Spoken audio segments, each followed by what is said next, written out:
दर्शकों के सवाल और जिनके जवाब देते हैं वरिष्ठ पत्रकार निखिल और मैं आपका होस्ट सौरभ। पहला सवाल है श्री प्रकाश अग्रहरि का। My question to you guys, don't you think that every middle class person should take retirement, whoever working in private sector, at the age of 50 and give next 10 to 25 years to Indian politics or government to create policy for making India as great nation? नहीं sir, आपका जो सवाल है, जो सुझाव है, मैं इससे पूरी तरह से असहमत हूं कि हर आदमी को 50 साल के बाद रिटायरमेंट लेके या तो पॉलिटिक्स में चला जाना चाहिए या पॉलिसी में सरकार को सुझाव देने चाहिए। ये एक्सपर्टीज का मामला है। पॉलिसी जिसकी दिलचस्पी हो वो जाए, नौकरी में रहते हुए जाए, ऐसी नौकरी खोजे, नौकरी के बाद जाए। और पॉलिटिक्स भी जिसकी दिलचस्पी हो, आप 50 साल होने का क्यों वेट करें, आप बचपन से पॉलिटिक्स में जा सकते हैं। आप अपने स्कूल में पॉलिटिकली एक्टिव रहिए, कॉलेज में रहिए। मितेश भानुशाली का सवाल है। My question for both of you, what are your views on Mayawati's tenure as the CM of Uttar Pradesh? Was it overall good or bad for the state? Nikhil, आपको आप I was very young. आपने देखा है आप 2007 में क्या कर रहे थे निखिल? 2007 में मैं हाई स्कूल भी नहीं किया था, मतलब 8th स्टैंडर्ड में था। चलिए, मायावती के कार्यकाल को 2-3 चीजों के लिए जो एक बहुत नारे की शक्ल में रिपीट हो चुके हैं, फिर भी आपने सवाल पूछा भानुशाली जी। लॉ एंड ऑर्डर को लेके कहा जाता है कि ओवरऑल गुंडई का माहौल नहीं था, आतंक का माहौल नहीं था, लॉ एंड ऑर्डर दुरुस्त रहता था। लोग कहते हैं कि ब्यूरोक्रेसी बहुत सतर्क रहती थी। उन्होंने जो तमाम पार्क बनवाए, मूर्तियां बनवाई, इसको लेके 2 एक्सट्रीम व्यू हैं। एक है जो उन्हें दलित की बेटी से दौलत की बेटी वाले टर्म में इस्तेमाल करता था और उनकी आलोचना करता था, और दूसरा वर्ग जो कहता था कि हम जो दलित हैं ये हमारे आधुनिक मंदिर हैं, ये हमारी राजनीतिक चेतना के प्रतीक हैं। क्योंकि अभी तक जितने भी स्मारक बने, सब बने, उनमें हमारा रिप्रेजेंटेशन नहीं था, उनमें हमारे लोग नहीं थे। और कितनी ही कहानियां सामने आई जब रैलियां वगैरह होती थी और लोग अलग अलग वो प्रेरणा स्थलों पर जाते थे और देखते थे। इस चीज को लेकर आलोचना हुई कि मायावती ने जीवित रहते अपनी ही मूर्ति बनवा ली। फिर उसके एवज में कई लोगों ने कहा कि साहब पटेल के जीवित रहते हुए गोधरा में उनका बस लगा था जिसका नेहरू उद्घाटन करने गए थे। तो इस तरह की बहुत पॉलिटिक्स हुई।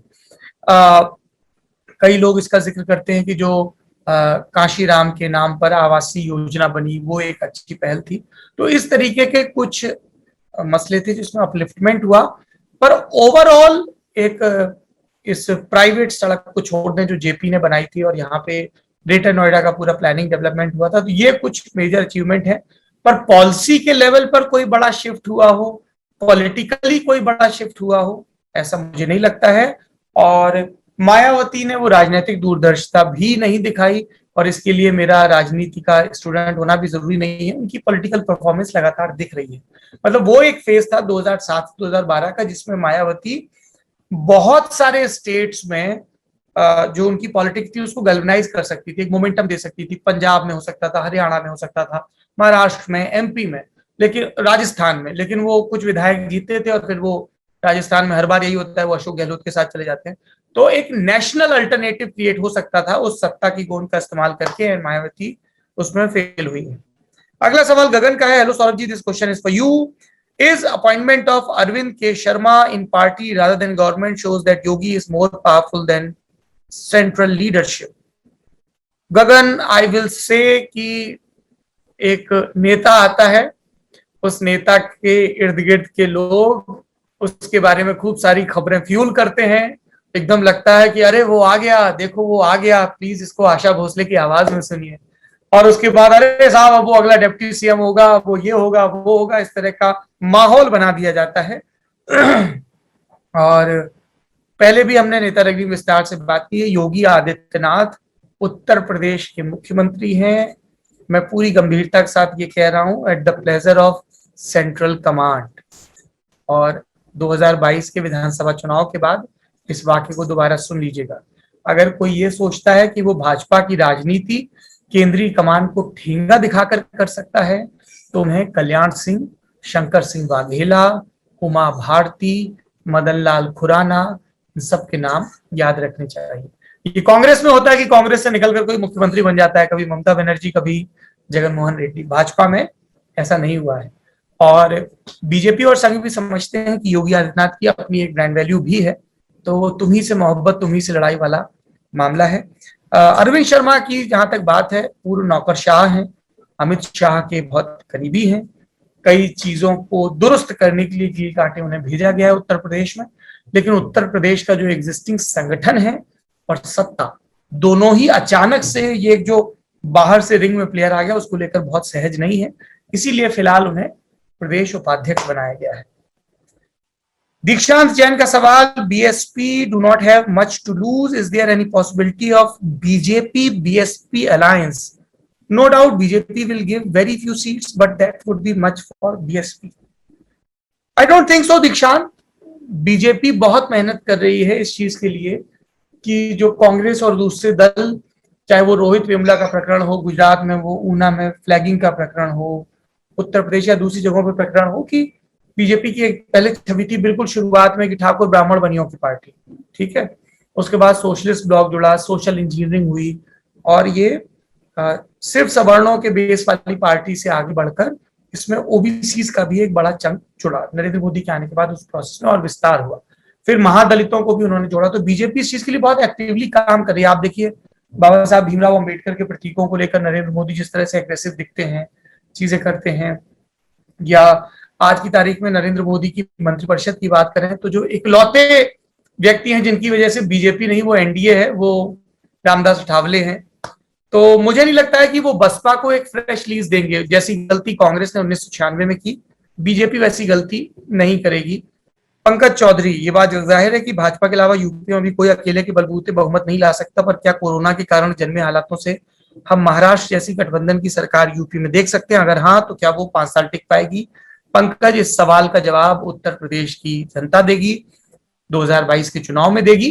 पर यह बात तो है महाराष्ट्र के उदाहरण से, यदि भाजपा अपने दम पर बहुमत हासिल नहीं कर पाती है तो किसी को भी कोई अचरज नहीं होगा कि सारे विपक्षी दल मिलकर उस नंबर पर पहुंचने पर। इसमें कैविएट है कि अगर भाजपा अपने दम पर बहुमत हासिल नहीं कर पाती है तो कोरोना और उसको लेकर सरकार कैसे निपटी, ये एक मुद्दा रहेगा। क्या ये इकलौता मुद्दा रहेगा या बिल्कुल चुनाव का कोर्स बदल देगा? I do not think so. Dipendra Singh का सवाल है कि why Chandrashekhar adds Ravan in the name, is there any social and political motive और it is just a rare surname? इस पर आप कुछ कहना चाहेंगे निखिल जी? चंद्रशेखर नहीं ये हाँ, मैं यही कह रहा था कि मतलब सबसे सही व्यक्ति चंद्रशेखर ही हो सकते हैं इस पे जवाब देने के लिए। आई गेस उन्होंने कुछ दिन बाद हटाया भी था, है ना, तो वो लगाया क्यों और हटाया क्यों, दोनों के जवाब उनके पास होंगे। पर हम इसको थोड़ा और एक्सप्लोर करेंगे और जब यूपी चुनाव कर सकते चंद्रशेखर से बात होगी तब भी ये सवाल पूछेंगे। अजय ठाकुर पूछ रहे हैं, छक्कूर, इंडियन पॉलिटिक्स को बेसिक से समझने के लिए हमें कौन सी बुक पढ़नी चाहिए, और अगर कोई मिडिल क्लास फैमिली का कोई लड़का या लड़की अपनी पॉलिटिक्स स्टार्ट करना चाहता है तो उसे क्या करना चाहिए? यार बुक्स तो कहीं से भी शुरू कर दो, सीरियसली कहीं से भी शुरू कर दो। एनसीईआरटी की 9वीं 10वीं 11वीं 12वीं की पॉलिटिकल साइंस की किताब पढ़ लो ताकि तुम्हें बेसिक स्ट्रक्चर पता हो। उसके बाद बहुत सारी किताबें हैं, बिपिन चंद्रा की बुक है 47 के बाद की, उस पे उसके पहले की हिस्ट्री भी पढ़ो। रामचंद्र गुहा की किताब का तो बहुत जिक्र होता है, और नेताओं की बायोग्राफीज पढ़ो, उससे आपको आइडिया लगेगा। और मिडिल क्लास के लड़के लड़की को पॉलिटिक्स स्टार्ट करने के लिए सबसे पहले ये डिसाइड करना होगा कि वो किस किस्म की पॉलिटिक्स के खुद को करीब पाते हैं। उसके बाद आप उसकी मेंबरशिप लें, वहां पे आप किस रोल में आ सकते हैं, अगेन लॉन्ग प्रोसेस। लॉर्ड का सवाल है, क्या अखिलेश यादव अपने पिता के वोट बैंक को इनहेरिट करने में कामयाब हो सके हैं? अर्थात क्या यूपी में एमवाई के वोट्स एक मुश्त समाजवादी पार्टी के खाते में जा सकते हैं? एक मुश्त तो नहीं जाएंगे, क्योंकि कुछ पॉकेट्स हैं जहां पर सपा उतनी मजबूत नहीं, जैसे सहारनपुर जो पहला ही जिला है जहां से शुरुआत होती है यूपी की, वहीं की बात करें, और इसीलिए सपा को रालोद या चंद्रशेखर की भीम आर्मी इन सबके साथ गठजोड़ की जरूरत पड़ती है। और पॉलिटिक्स बहुत बदल भी गई है मुलायम सिंह यादव से लेकर अब तक। हरसम सिंह का सवाल है, Rahul Gandhi says power is poison, Chirag Paswan moves away from NDA, power in spite of Ramvilas जी's image of a awesome वैज्ञानिक। How do you see the stand of these political new generation, especially when their parties have always been with the power or in the power? देखिए राहुल गांधी ने जब कहा था power is poison तब वो power में थे, ठीक है, तो मसनद पे बैठ के दान धर्म की बातें करना बड़ा अच्छा होता है, सब यहाँ पावर पॉलिटिक्स के लिए है, और अगर कोई यहाँ के पावर और पॉलिटिक्स के बारे में कंप्लेन करता है तो उसके दो ही मतलब हो सकते हैं, या तो वो पावर पॉलिटिक्स समझते नहीं है, या वो इस तरीके के संन्यास्त भाव के साथ अपनी पावर पॉलिटिक्स को साधना चाहते हैं। चिराग पासवान हो, राहुल गांधी हो, कोई भी हो, सब पावर पॉलिटिक्स के लिए ही यहाँ पर आए हैं। उसका इस्तेमाल वो किस चीज के लिए करते हैं, ये देखने की चीज है। Ajay Singh, being a journalist, how do you guys feel about your national leader not conducting any press conference? Oh, as a journalist, I very much miss it, sir. I want Mr. Narendra Modi to do a press conference every month, probably. मतलब हम चाहते हैं कि वो मन की बात तो करें ही, रेडियो को पुनर्जीवित करें, लेकिन पत्रकारों से खुली प्रेस वार्ता करें, हर बड़े फैसले के बाद करें, महीने 2 महीने क्वार्टर में जब दिल करे करें, पर बात करें, सवालों के जवाब दें, और वो संवाद एक तरफा न रहे। देश के प्रधान, मैं तो चाहता हूं इस देश के राष्ट्रपति भी, जनता के राष्ट्रपति एपीजे अब्दुल, खूब आप लोगों के बीच जाइए भाई, ये लोकतंत्र है, लोग से लोक बना है, उनके बीच जाइए, उनसे इंटरेक्शन करिए, जैसे हम आपसे कर रहे थे कि आपके सवालों के जवाब ले रहे हैं। आशीष जोशी का आखिरी सवाल, आज का 11वां सवाल। My question is for Saurabh भाई, what do you think of Devendra Fadnavis and Himanta Biswa Sharma as young prime minister candidates in 2024 और 2029? 2024 में तो इनकी दावेदारी नहीं है, लेकिन 2029 में अगर ये दोनों ही लोग, देवेंद्र फडणवीस वापस पॉलिटिक्स में पार में आ जाते हैं, और अगर हेमंत शर्मा अपने आप को रिटेन करते हैं, दोनों ही लोग बहुत प्रॉमिसिंग लीडर हैं, डूअर्स हैं, और मैकियावेलियन पॉलिटिक्स समझते हैं, है ना। वो कंप्लेन नहीं करते हैं, वो आपको रिजल्ट देते हैं, और उसके लिए हर तरह की राजनीतिक चालबाजियों का भी इस्तेमाल करते हैं, अपनी छवि भी चमकाते हैं और काम भी करते हैं। सो they have bright promising future and they don't need my commendation for that. चलिए, ये आपके सवाल जवाब थे, जवाबदेही थी। अब बढ़ते हैं अगले सेक्शन की तरफ, जिसका नाम है फुर्सत की सलाह। नेता नगरी का ये आखिरी सेगमेंट, जिसमें हम क्या देख रहे हैं, क्या पढ़ रहे हैं, क्या करने का इरादा रख रहे हैं वीकेंड पर, इस पर चर्चा करते हैं। निखिल जी, क्या है आपकी फुर्सत की सलाह? फुर्सत की सलाह मैंने निकाल के रखी थी, कहाँ गई? नोट्स बना के लाओ। हाँ, नोट्स तो बना के रखने पड़ते हैं। आप पहले वो व्हाट्सएप पे जो पैनल आता है वही देख के मुझे डर लग जाता है कि भाई मैं इनके साथ मैं क्या बोलूंगा, तो मैं फिर सब कुछ लिख के रखता हूँ। घबराना नहीं है निखिल, इसी साल आई फिल्म, ये घबराना बिल्कुल नहीं है, ना किसी के नाम से ना काम से। बाण भट्ट की आत्मकथा एक कमाल का उपन्यास है, आचार्य हजारी प्रसाद द्विवेदी का, उसको पढ़िए। उसमें कहते हैं किसी से भी मत डर, ना गुरु से ना ब्रह्म से, किसी से नहीं डरना है, घबराना बिल्कुल नहीं है। चलो, मेरा वो पन्ना घूम गया था जाने 2000, मैं कुछ दिन पहले देखी थी, नायत्तु नाम की फिल्म है, मलयालम, एक पॉलिटिकल थ्रिलर है और बहुत प्यारी है। नेटफ्लिक्स पे हमने देखी थी, नेटफ्लिक्स, और उसी पे लोग अभी भी देख सकते हैं, वहां पे अवेलेबल है। देखने लायक चीज क्या है सौरभ की, जैसे हमारी तरह रूरल एरिया से जो लोग आते हैं उनकी एक शिकायत रहती है कि स्पेशली हिंदी फिल्मों में जो रूरल इंडिया हम देखते हैं, देहात देखिए या कस्बा देखिए, वो वैसा होता नहीं है जैसी जगह से हम आए होते हैं। जैसे हमारे यहाँ शादियां होती हैं या जिस तरह का हमारे यहाँ बाजार होता है, जिस तरह लोग बात करते हैं, बारिंग अ फ्यू एक्सेप्शंस, टीवीएफ वगैरह आने के बाद में हो गया थोड़ा बहुत, लेकिन उसके अलावा वो जिसको जैसे वेस्ट की दिक्कत है कि वो ओरिएंट दिखाने की कोशिश करते हैं हिंदुस्तान के नाम पे, तो वैसे ही वो बॉलीवुड के साथ भी देहात ऐसा दिखाते हैं कि आप जैसा उनको लगता है कि गांव होता होगा, वो वैसे वो कैरेक्टर उसमें भर दें। मलयालम फिल्मों में आपको काफी ऑनेस्ट रेपुटेशन दिखेगा, और नायक तो एक अच्छी पॉलिटिकल थ्रिलर है कि किस तरह दो लोग, 3 लोग होते हैं, इनफैक्ट एक पुलिस पार्टी होती है जो एक हादसे में फंस जाती है और बाद में जैसे मामला पॉलिटिकल हो जाता है, तो ये टाइम निकाल के फिल्म देखी जा सकती है। द हंट इसका अनुवाद हिंदी में मतलब होता है, द नायक का शायद मतलब होता है। चलिए, मैं अपने हिस्से की रिकमेंडेशन बता देता हूँ। हम लोग 25 जून को ये शो रिकॉर्ड कर रहे हैं, 24 जून को कबीर जयंती थी। आपको कबीर दास जी के बारे में खोज कर पढ़ना चाहिए, बहुत सारे लोगों ने विस्तार से लिखा है। शुरुआत के तौर पर आप जेएनयू में प्रोफेसर रहे पुरुषोत्तम अग्रवाल की किताब अकथ कहानी प्रेम की, कबीर की कविता और उनका समय, वहां से आप शुरुआत कर सकते हैं पढ़ने की। ये तो एक सजेशन है मेरा। साहिर लुधियानवी की ये जन्मशती है, उन पर एक किताब आई है, ये वाणी प्रकाशन है, वाणी प्रकाशन के पेपर बैग से आई है किताब, हर पल का शायर साहिर, सुरिंदर देओल की ये किताब है। गौर करिएगा निखिल जी, मैंने आपके लिए खास तौर पर 2 पन्ने मोड़े हैं, आपके मिजाज से अरे मेल खाते हैं जी। और बाकी तो फिर आप में से जो भी लोग इस किताब को पढ़ेंगे वो करेंगे। अफ्रीका में एक देश है कॉन्गो।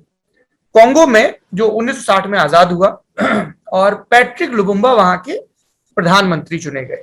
उनके प्रधानमंत्री चुने जाने के बाद, पहले वो बेल्जियम की कॉलोनी थी, तो बेल्जियम के साथ टसल होता है और बेल्जियम की शह पर, और पीछे से यूएसएसआर यानी सोवियत संघ और अमेरिका के भी अपने अपने पाले रहते हैं। तो जो सेना का प्रमुख था जनरल मोबुटू, वो लुमुम्बा को कैद कर लेता है और फिर फांसी की सजा दी जाती है। अब दुनिया भर में इसकी बड़ी निंदा होती है। जब ये सब हो रहा था तब हिंदुस्तान में नई दिल्ली में अंतर्राष्ट्रीय शांति पर एक बड़ी कॉन्फ्रेंस चल रही थी, जिसमें ख्वाजा अहमद अब्बास, सज्जाद जहीर, साहिर लुधियानवी, अली सरदार जाफरी, ये सब लोग मौजूद थे।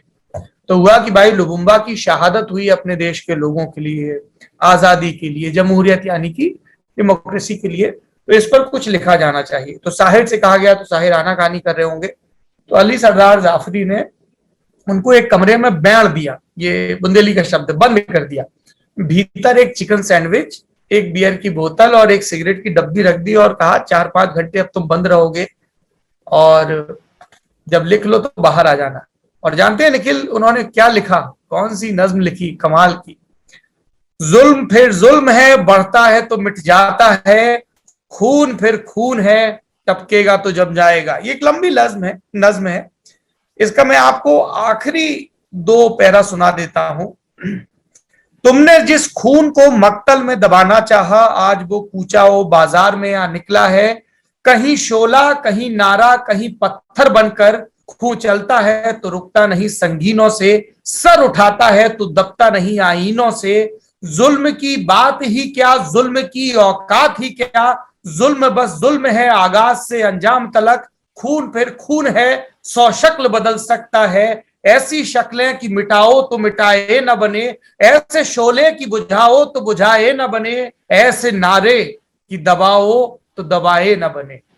दैट साहिर लुधियानवी। मतलब पढ़ते हैं ना तो रगों में रक्त का प्रवाह तेज होने लगता है। और जुल्म के खिलाफ साहिर ने लगातार लिखा है। देखिए आज की तारीख में प्रगतिशील होना एक गाली की तरह इस्तेमाल किया जाता है कि आप बुहारे हुए लोग हैं, आप अस्पृश्य बना दिए गए लोग हैं, है ना। लेकिन मैं आज भी मानता हूं कि प्रगतिशील होना बहुत जरूरी है। हमारे पुरखे प्रगतिशील थे, इसलिए उन्होंने आग को बरतना सीखा, पहिए का आविष्कार किया, अनाज उगाना सीखा। वो कूप मंडूक होते, कुएं के मेढक होते, तो ये प्रगति नहीं हो पाती सभ्यता की। खैर, ये साहिर की एक और नज्म है जिसका मैं एक टुकड़ा आपको सुनाता हूं। हर हम अमन चाहते हैं मगर जुल्म के खिलाफ, गर जंग लाजमी है तो फिर जंग ही सही। जालिम को जो ना रोके वो शामिल है जुल्म में, कातिल को जो ना टोके वो कातिल के साथ है। ये बड़ा जरूरी है नागरिकों के लिए समझना कि गलत को गलत कहो। जालिम को जो ना रोके वो शामिल है जुल्म में, कातिल को जो ना टोके वो कातिल के साथ है। ये जर की जंग है न जमीनों की जंग है, ये जंग है बका के उसूलों के वास्ते। जो खून हमने नजर दिया जमीन को, जो खून हमने नजर दिया जमीन को, वो खून है गुलाब के फूलों के वास्ते। तो देखिए आप कबीर का भी जिक्र कर रहे थे। सारे ही कवियों की ये बात है कि वो एक साथ करुणा और क्रांति की बात करते हैं और इसमें कोई विरोधाभास नहीं होता है। इसमें कई किस्से भी हैं साहित्य से जुड़े हुए। और गोपीचंद नारंग ने प्रस्तावना लिखी है, उर्दू के बहुत बड़े विद्वान हैं इस देश के गोपीचंद नारंग। और सुरिंदर देव की ये किताब है। ये रिकमेंडेशन है मेरी दूसरी। तीसरी और आखिरी रिकमेंडेशन, आप में से कई लोग कहते हैं कि ज्यादा किताबें बता देते हो, रोली बुक्स से ये किताब है, द हाउस ऑफ सिंधियाज। ये वो किताब है, रोली बुक्स से छपी है। A saga of power, politics and intrigue, इसे लिखा है राशिद किदवई ने। And I strongly recommend this book. मतलब आप यूं समझिए कि ये किताब मेरे पास 7-7:30 पे वो दे गए डाक वाले, और मुझे अगले रोज रॉ पर एक किताब थी, संदीप और अनुषा की, उसका इंटरव्यू करना था और उसको दोहराया जाना बाकी था, सुबह ही वो इंटरव्यू था, लेकिन लोभ संवरण में नहीं कर पाया इसको पढ़ने का, और अपने राम ने इसके 150-150 पन्ने खींच दिए बैठ के निखिल, और फिर मैं उस किताब को रिवाइज करने में बैठा, हालांकि उस चक्कर में 2 बज गए। देखिए ये पूरी कॉपी किताब पता नहीं कितनी दिख रही है, मैंने पूरी भयानक मार्क कर रखी है, बहुत दिलचस्प है, पढ़ना चाहिए इसको। और इसको पढ़ने के बाद आपको, क्योंकि इसकी बिब्लियोग्राफी इतनी रिच है कि और कई और किताबों के बारे में पता चलता है। क्योंकि आप में से कई लोग अक्सर पूछते हैं कौन सी किताबें पढ़े, तो मैं मेल पे भी यही रिप्लाई करता हूँ कि भाई किताब वाला देख लो और नेता नगरी का फुर्सत में सलाह सेगमेंट देख लो। एक आखिरी जो देखने की बात है, आप सबको पता है मैं जीओटी रिवाइज कर रहा हूँ, उसका एक एक डायलॉग कमाल का है, जिसमें वो एक जगह बोलता है कि या तो आप बुचर हो या मीट हो। मतलब ये कोई सूफी, जैसे सूफी बात नहीं कहता है, ये उस तरह की बात है कि या तो आप बुचर हो या मीट हो। खैर मैंने शेरनी की बहुत तारीफ सुनी है निखिल, अमेजॉन प्राइम पे ये फिल्म आई है विद्या बालन की, और अवनी के शिकार के बारे में हम लोग काफी सुनते थे, तो मैं शेरनी देखने का इरादा करता हूँ। मेरे एक बहुत अच्छे दोस्त हैं सत्यव्यास, कमाल के उपन्यासकार हैं, उनका एक नॉवेल है 84, बहुत बहुत बढ़िया नॉवेल है, अगर आप लोग नहीं पढ़ा तो जरूर पढ़िए, हिंदी युग से आया है। उस पर आधारित एक वेब सीरीज आई है हॉटस्टार पे, ग्रहण जी। तो ग्रहण देखने का मेरा इरादा है, मैंने कुछ देखी भी, मेरे भाई साहब देख रहे थे, लेकिन वो किताब से काफी अलग है, और काफी अलग होने के चक्कर में किताब के जो मार्मिक, जो रोएदार, जो चमकीले से प्रसंग थे वो मिसिंग लग रहे हैं। तो मैं एक बार पूरा देख के टिप्पणी करूंगा, पर ग्रहण देखने का मैं इरादा रखता हूं। और अगर आपने 84 बुक नहीं पढ़ी तो बुक पढ़ के ग्रहण देखिएगा तो आपको ज्यादा आनंद आएगा। और तीसरा, मैं मनी हाइस्ट रिवाइज करने की तैयारी में हूं, क्योंकि सितंबर में उसका अगला सीजन आने वाला है, और फिर नवंबर दिसंबर में। ये मेरी आज की रिकमेंडेशन है। आप लोगों ने धैर्यपूर्वक मुझे और निखिल को सुना, बहुत बहुत शुक्रिया।